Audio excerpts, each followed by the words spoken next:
जय श्री कृष्णा, राधे राधे। आज आप लोग सुनेंगे सावन पूर्णिमा व्रत की कथा।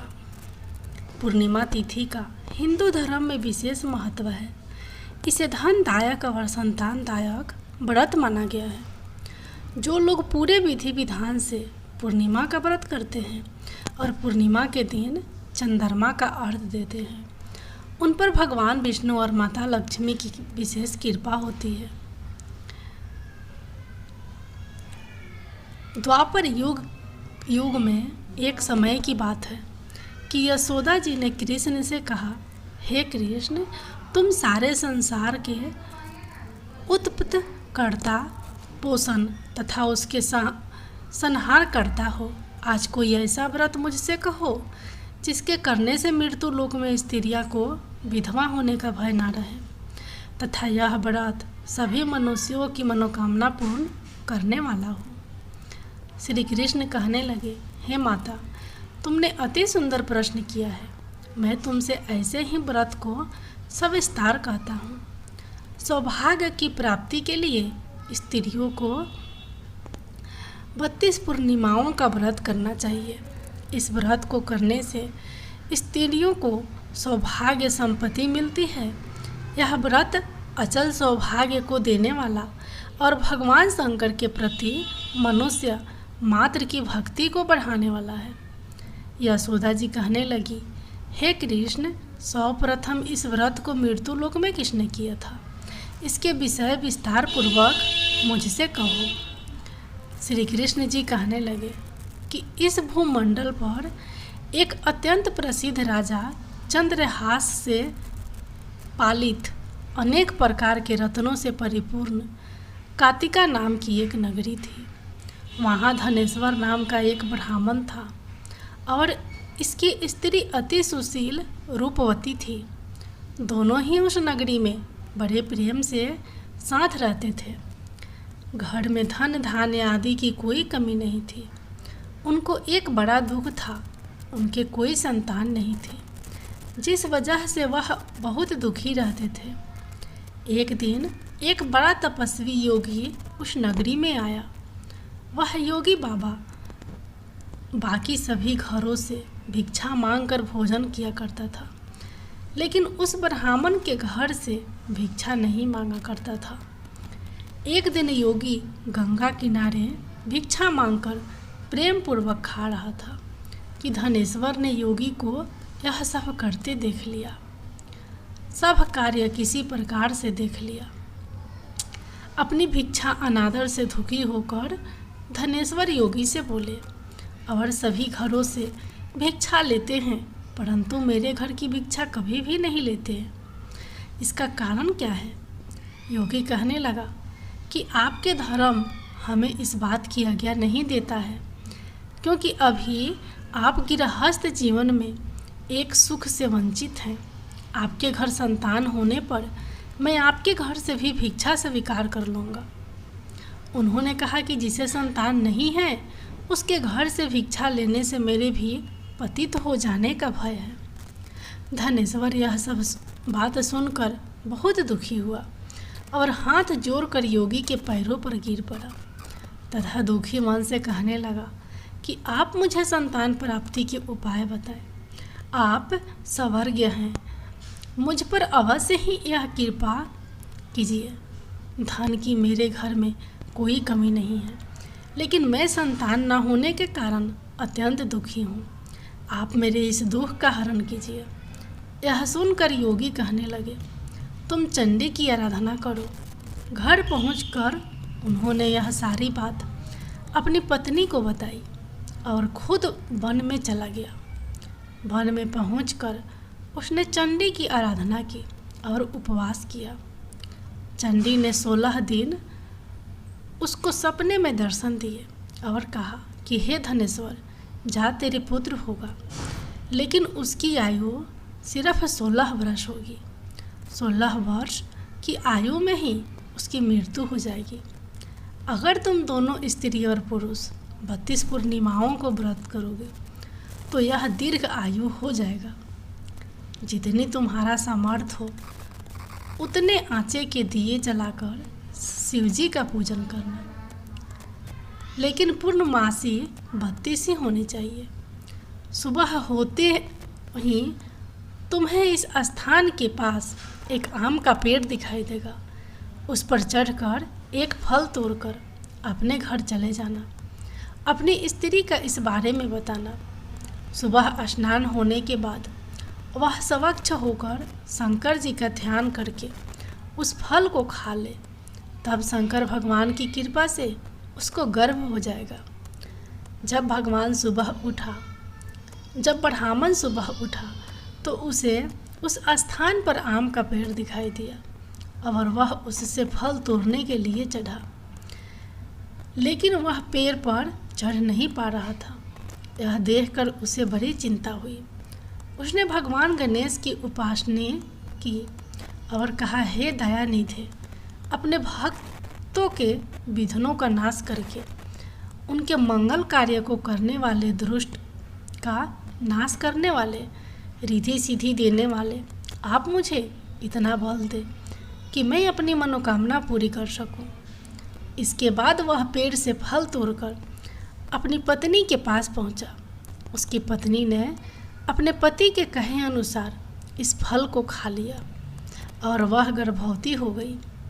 देवी की कृपा से उसे बहुत सुंदर पुत्र पैदा हुआ। उसका नाम उन्होंने देवी दास रखा। माता पिता के हर्ष और शोक के साथ वह बाल बढ़ने लगा। भगवान की कृपा से बालक बहुत ही सुंदर था, सुशील और पढ़ाई लिखाई में भी बहुत ही निपुण था। दुर्गा जी की कथा अनुसार उसकी माता से 32 पूर्णमासी का व्रत रखा। जैसे ही 16वां वर्ग लगा, दोनों पति पत्नी बहुत दुखी हुए, कहीं उनके पुत्र की मृत्यु ना हो जाए। उन्होंने सोचा कि अगर उनके सामने यह सब हुआ तो वह कैसे देख पाएंगे। तभी उन्होंने देवीदास के मामा को बुलाया और 1 वर्ष के लिए देवीदास को काशी में पढ़ने के लिए भेज दिया। 1 वर्ष के बाद उसे वापस ले आ जाना। देवीदास अपने माता पिता के साथ एक घोड़े पर सवार होकर चल दिया। उसके मामा को भी यह बात पता नहीं था।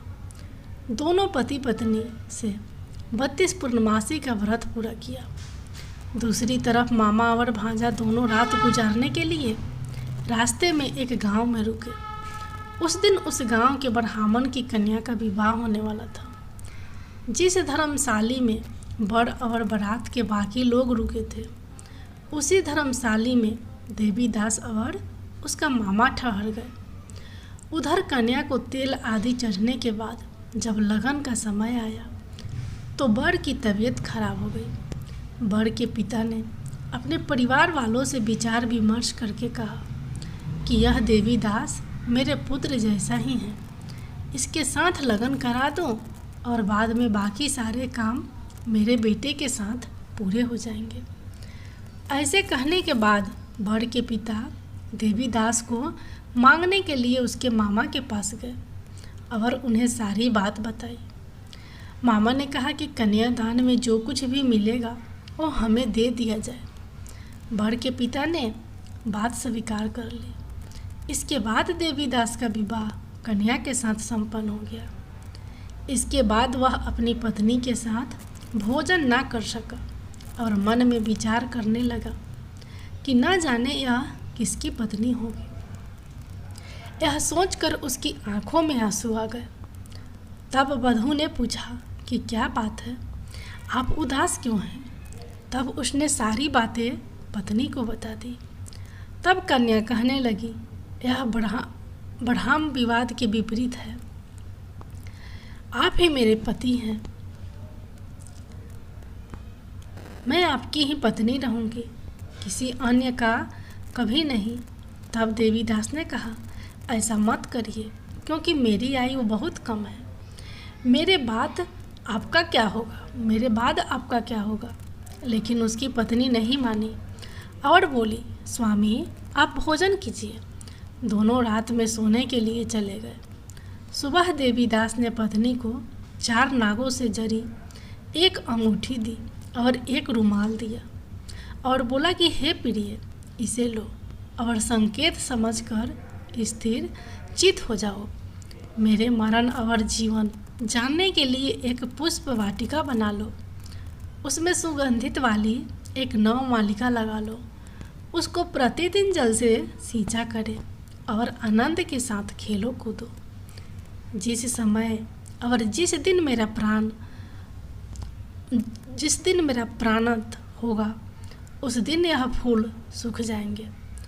जब यह फिर से हरे हो जाए तो जान लेना मैं जीवित हूँ। यह समझाकर वह वहाँ से चला गया। इसके बाद जब वर और बाकी बाराती मंडप में आए तो कन्या ने उसे देखकर कहा कि मेरा पति नहीं है। मेरे पति वह हैं जिनके साथ रात में विवाह हुआ था। इसके साथ मेरा विवाह नहीं हुआ है। अगर यह वही है तो यह बताएं कि मैंने इसके क्या दिया है। साथ ही कन्यादान के समय को आभूषण मिले उन्हें दिखाए। कन्या की ये सारी बातें सुनकर वह कहने लगा कि मैं यह सब नहीं जानता। इसके बाद सारी बारात भी अपमानित होकर लौट गई। भगवान कृष्ण बोले, हे माता, इस प्रकार देवीदास काशी चला गया। कुछ समय बीत गया तो एक सर्प उसको डसने के लिए वहाँ आया, लेकिन वह उसको काट नहीं पाया क्योंकि उसकी माता ने पहले ही 32 पूर्णिमा का व्रत कर लिए थे।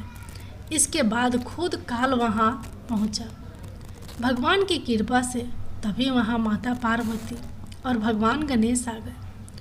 देवीदास को मूर्छित दशा में देखकर माता पार्वती ने भगवान शिव से प्रार्थना की कि महाराज, इस बालक की माता ने पहले ही 32 पूर्णिमा के व्रत कर लिए हैं, आप इसको प्राण दें। भगवान शिव ने माता पार्वती के कहने पर उसे प्राण दान दे दिया। उधर उसकी पत्नी उसके काल की प्रतीक्षा कर रही थी। उसकी पत्नी ने जाकर देखा कि पुष्प और पत्र दोनों ही नहीं हैं, तो उसको बहुत आश्चर्य हुआ। और जब उसने देखा कि पुष्प वाटिका फिर से हरी हो गई तो वह समझ गई कि उसका पति जिंदा हो गया है। इसके बाद वह बहुत ही प्रसन्न होकर अपने पिता से कहने लगी कि मेरे पति जीवित हैं, उनको ढूंढिए। जब 16वां वर्ष व्यतीत हो गया तो देवीदास भी अपने मामा के साथ काशी चल दिया। इधर उसकी पत्नी के परिवार वाले उन्हें ढूंढने के लिए जा ही रहे थे कि उन्होंने देखा कि देवीदास और उसका मामा उधर ही आ रहे थे। उसको देखकर उनके ससुर बहुत प्रसन्न हुए और उसे अपने घर ले आए। वहाँ सारा वगड़ इकट्ठा हो गया और कन्या ने भी उसे पहचान लिया। देवीदास ने इसके बाद अपनी पत्नी और मामा को लेकर वहाँ से चल दिया। उसके ससुर ने भी उसे बहुत धन दहेज दिया। जब वह अपने घर की तरफ चल रहा था तो उसके माता पिता को लोगों ने खबर कर दी, तुम्हारा पुत्र देवीदास अपनी पत्नी और मामा के साथ आ रहा है। ऐसा समाचार सुनकर पहले तो उन्हें विश्वास नहीं हुआ, लेकिन जब देवीदास आया और उसने अपने माता पिता के पैर छुए तो देवीदास के माता पिता ने उनका माथा चूमा और दोनों को अपने सीने से लगा लिया। दोनों के आने की खुशी में धनेश्वर ने बहुत दान दक्षिणा ब्राह्मणों को दी। श्री कृष्ण जी कहने लगे कि इस तरह धनेश्वर को 32 पूर्णिमों का व्रत प्रभाव से संतान प्राप्त हुई। जो स्त्रियां इस व्रत को करती हैं वह जन्म जमांतरों तक वैधव्य का दुख नहीं भोगती है और सदैव सौभाग्यवती रहती है। यह मेरा वचन है। यह वह व्रत है, संतान देने वाला और सभी मनोकामनाओं को पूरा करने वाला है।